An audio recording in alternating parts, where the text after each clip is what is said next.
উপকূলীয় এলাকা ভোলায় ঘূর্ণিঝড় মান্থার প্রভাব পড়তে শুরু করেছে। মেঘাচ্ছন্ন আকাশ আর গুমোট আবহাওয়ায় আতঙ্কে উপকূলবাসী।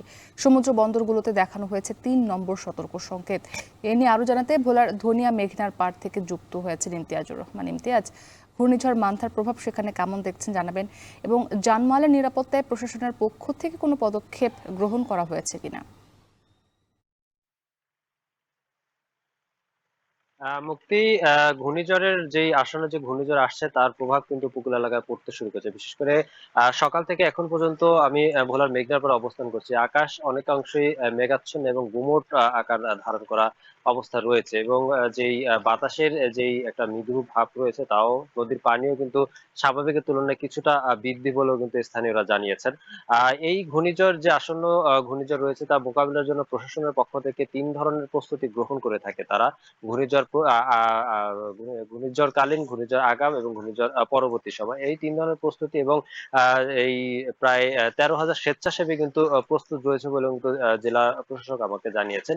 তবে একটা বিষয় হচ্ছে, যখনই ঘূর্ণিঝড় আসে তখন কিন্তু উপকূল এলাকা ভোলার বিশেষ করে বিচ্ছিন্ন চরাঞ্চলের মানুষ কিন্তু ক্ষয়ক্ষতি এবং ক্ষতিগ্রস্ত বেশি হয়ে থাকে। কিন্তু এবছর ঘূর্ণিঝড়ের খবরে কিন্তু বিশেষ করে ভোলার মনপুরার মানুষ কিন্তু বেশি আতঙ্কে রয়েছে, কেননা ভোলার মনপুরায় ৫২ কিলোমিটার বন্যা নিয়ন্ত্রণ কাজ চলমান রয়েছে, প্রায় ১,১১৭ কোটি টাকা ব্যয়। এই কাজ চলমান অবস্থায় কিন্তু বেড়িবাঁধের অনেকাংশই, প্রায় ৭৫ ভাগ অংশই কিন্তু কেটে ফেলা হয়েছে, এবং সুইচ গেট গুলোকে একরকম মেরামত যোগ্য কাজ চলমান রয়েছে। এই কারণে কিন্তু যখনই ঘূর্ণিঝড় আসবে, এই হালকা বাতাস কিংবা জোয়ারের তোড়ে কিন্তু মনপুরা লোকালয়ে পানি প্রবেশ করবে বলেও কিন্তু স্থানীয়রা বলছেন। কিন্তু স্থানীয়রা বলছেন যে এখন পর্যন্ত কোনো ঠিকাদারি প্রতিষ্ঠান কোনো কার্যকরী ভূমিকা না রাখার কারণে তারা আতঙ্কে এবং উৎকণ্ঠা রয়েছেন। এছাড়াও যে বিচ্ছিন্ন চরাঞ্চলগুলো রয়েছে, এই চরাঞ্চলের মানুষ কিন্তু অনেকটাই ক্ষতিগ্রস্ত হয় বিগত ঝড়গুলোতে।